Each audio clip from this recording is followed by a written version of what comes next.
Coming up on Reflections. Especially when I saw this girl, Daniela, I thought, that's not my business. Don't put your nose in there. You know, you got things to do, places to go. You know, there's something going on, but please do put your nose in there. There's something perhaps you can help. We don't know until we ask. Hi, I'm Rick Higgins. Welcome to the podcast. Reflections is storytelling. It's about real life, real people who have come across real struggles and real obstacles and have managed to push through and come out the other side a changed person. Today's guest is Tetschner. After we were chatting, after she told me her story, well, somehow it kind of came to define my very existence. But more about me after she tells her story.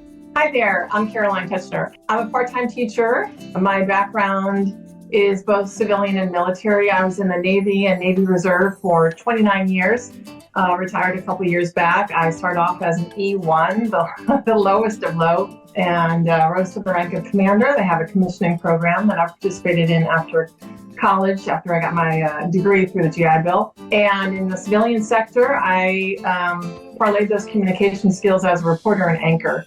So I loved getting news and talking to people, and I've interviewed, everyone from John Travolta to Jeb Bush, President Clinton, and I just love it. Okay, so I will just start with my story, if that's okay, Rick. Like I said, I have it sort of written out in dialogue form, so here goes. I've only told this story. You're probably the second person who's heard it, so it's a story that changed my life. Okay, here goes. I was thousands of miles away when I heard the news and a phone call from his boss, David. Caroline, he said grimly and with reluctance, I hate to tell you this, but you deserve to know. Michael's been cheating on you. I trusted David, a 30-something boss, also a father and husband whom I'd known for a good while.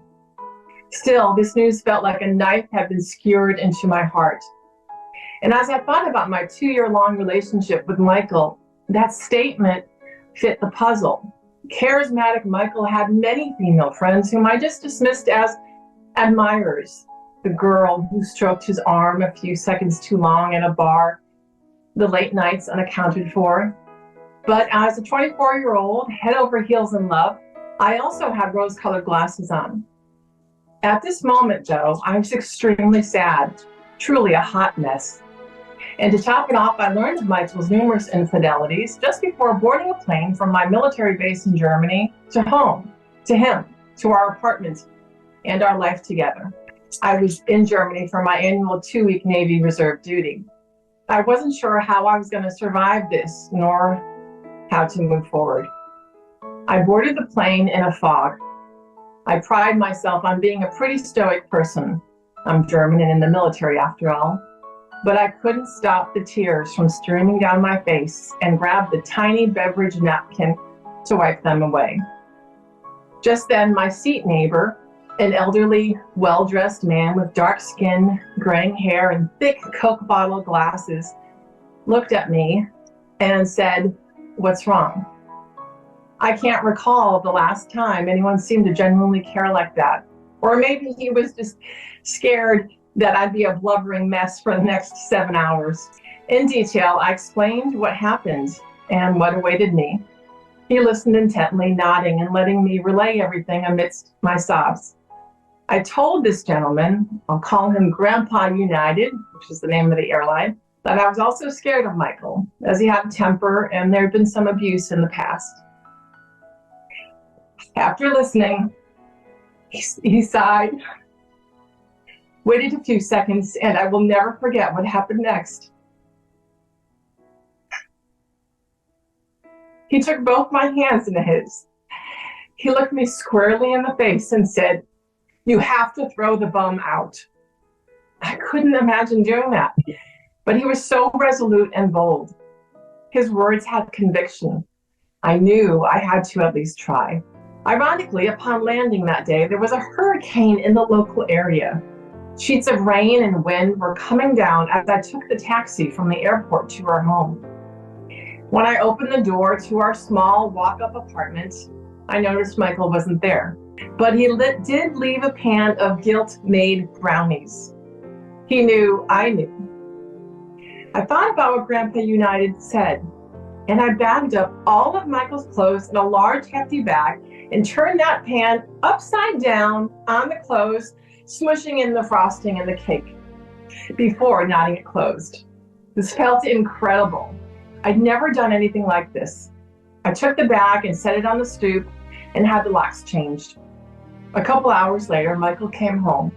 He banged on the door while pleading to come in.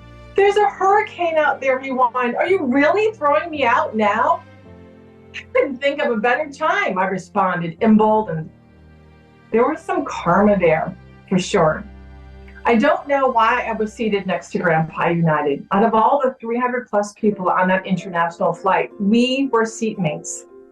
I'm not a very religious person, but there was definitely some divine intervention. I do believe that to this day. There's a Bible verse from Hebrews chapter 13, verse 1 that says, "And show hospitality to strangers, for they may be angels of God showing up as your guest." I've kept that verse in my wallet. The modern day version is pass it forward. And I've been trying to do that ever since. While you're processing the first part of Carolyn's story, I have a little housekeeping to do. Did you know that we have a newsletter? Yep. Every 2 weeks, you get a nice little bunch of goodness in your inbox. Words full of encouragement, motivation, stories of travel, and of people actually living the life that they choose. Just head on over to rickhiggins.com and a helpful little pop-up will appear and lead you right to where you need to go. And here's the best part. It's absolutely free. The only thing it's going to cost you is your email address. And now, back to Carolyn. Oh, who is that? That just walked by. That's my long-haired dachshund rescue pup, Carmelo. He's 14 and he has to be near Mama. Oh, I understand. I'm curious, did you ever speak with Grandpa United again? Or was he Isn't that just funny? a dip into your life? Yeah, I remember writing him a letter and sending it. This was in the early 90s. And I remember writing him a letter and sending it. And I don't know if he got it or anything. But I'd never heard from him again. And I would love for him. I'm sure he's deceased now. Maybe, I don't know. You know how when you're 20 and somebody old to you is 45, I mean, I'm sure he was probably maybe 50, I don't know. He just seemed like, this grandfatherly, probably like in his 60s, but he's probably, I'm going to assume, deceased since then. But I would love, those people who make that change in your life, I would just love for him to know.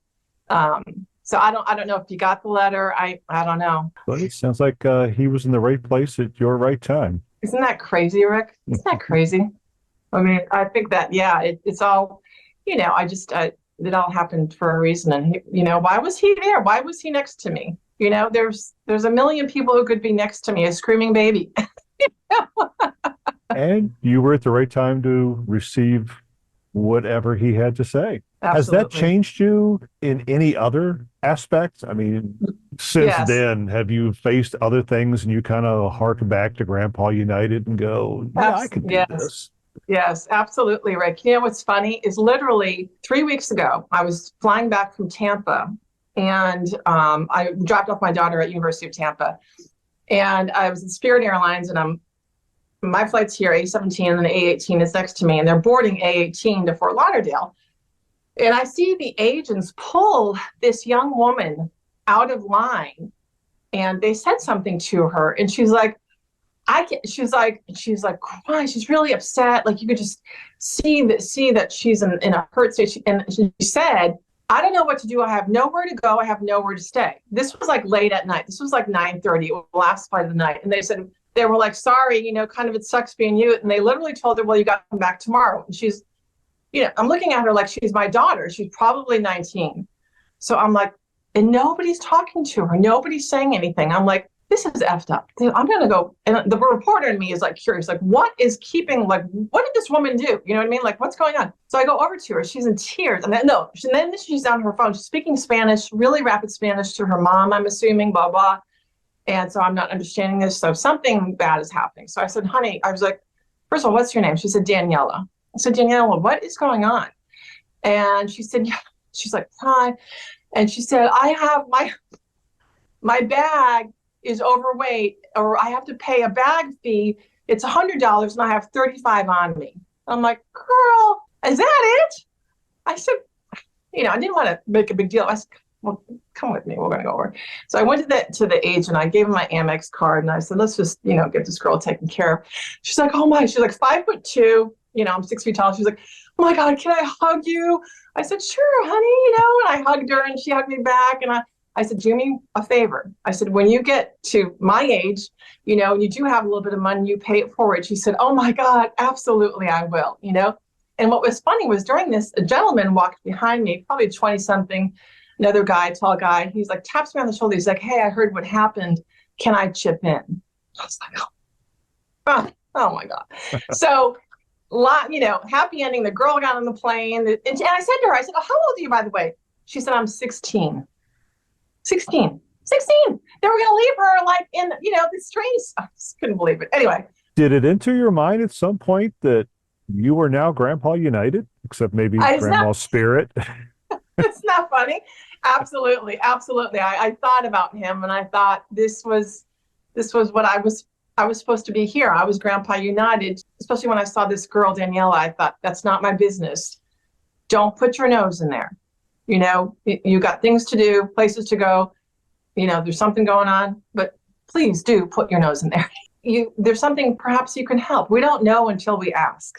And it sounds so simple and you're like, well, yeah, sure. But until you actually do that, I don't think you realize like how close you are to changing a person's trajectory, if not for that day, maybe for their life, something they'll remember forever. And so, I do believe we are here to care for one another as brothers and sisters, during our short time on earth. And if we can affect a positive change, man, do it. You can find links to Carolyn at, I'm going to let her tell you because she also has a favor to ask of you. We're members of a local American Legion Post 37, and we're constantly underfunded. So if people want to give to that. We help both veterans and the public, and we do a food pantry distribution every month. And there's service officers who help them file veterans claims. It's on a shoestring budget. So yeah, any clams people want to throw that way, that would be awesome. Well, we will make sure we get that out.